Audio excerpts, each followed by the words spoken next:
পররাষ্ট্র উপদেষ্টা মোহাম্মদ তৌহিদ হোসেন বলেছেন, লন্ডনে অবস্থানরত বিএনপির ভারপ্রাপ্ত চেয়ারম্যান তারেক রহমান দেশে ফিরতে চাওয়া একান্তই তার নিজস্ব সিদ্ধান্ত। তিনি দেশে ফিরতে চাইলে পাসপোর্ট বা ট্রাভেল ডকুমেন্টের জন্য কোনো সহায়তা লাগলে তা দিতে প্রস্তুত অন্তর্বর্তী সরকার।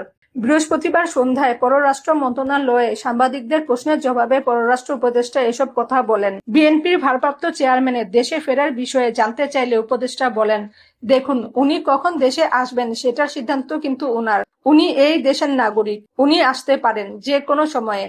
আসার জন্য যদি তার ট্রাভেল ডকুমেন্টস নিয়ে কোনো ঝামেলা থাকে সেটার সমাধান আমরা করব, কিন্তু দেশে ফেরার সিদ্ধান্ত তার নিতে হবে। তারেক রহমানকে ফেরাতে সরকার কোনো উদ্যোগ নেবে কিনা জানতে চাইলে পররাষ্ট্র উপদেষ্টা বলেন, সেটা তো আমাদের করার প্রয়োজন নেই। তার মানে দাঁড়াবে যে আপনি আসেন না কেন, সেটা তো আমরা বলবো না।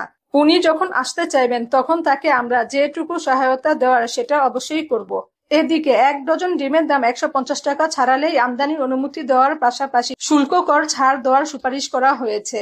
Bangladesh trade and tariff commission আজ বৃহস্পতিবার এই সুপারিশ করে বাণিজ্য সচিবকে চিঠি দিয়েছে। বৃহস্পতিবার বাজারে ডজন প্রতি ডিমের দাম ছিল ১৪০ টাকার আশেপাশে। কিছুদিন আগে ডিমের দাম ১৫০ টাকা ছাড়িয়ে গিয়েছিল।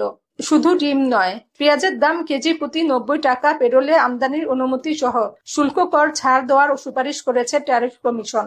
বর্তমানে রাজধানীর বাজারে মানভেদে প্রতি কেজি পেঁয়াজের দাম ৭০ থেকে ৮০ টাকা। এদিকে কিছুদিন ধরে কাঁচামরিচের দাম বাড়তি। বর্তমানে বাজারে ২২০ থেকে ২৬০ টাকার মধ্যে ১ কেজি কাঁচামরিচ বিক্রি হচ্ছে। ট্যারিফ কমিশন কাঁচামরিচের বাজার দর ও সরবরাহ স্থিতিশীল রাখতে ৩০ সেপ্টেম্বর পর্যন্ত আমদানিতে ২০% সম্পূরক কর প্রত্যাহার করার সুপারিশ করেছে। অন্যদিকে সবজির বাজার স্থিতিশীল রাখতে জাতীয় ভোক্তা অধিকার সংরক্ষণ অধিদপ্তরকে প্রয়োজনীয় ব্যবস্থা নেওয়ার কথা বলেছে ট্যারিফ কমিশন। সংস্থাটি বলেছে, সবজির উৎপাদন মূল্য থেকে খুচরা মূল্য পর্যন্ত সরবরাহ শৃঙ্খল তদারকি জোরদার করতে হবে।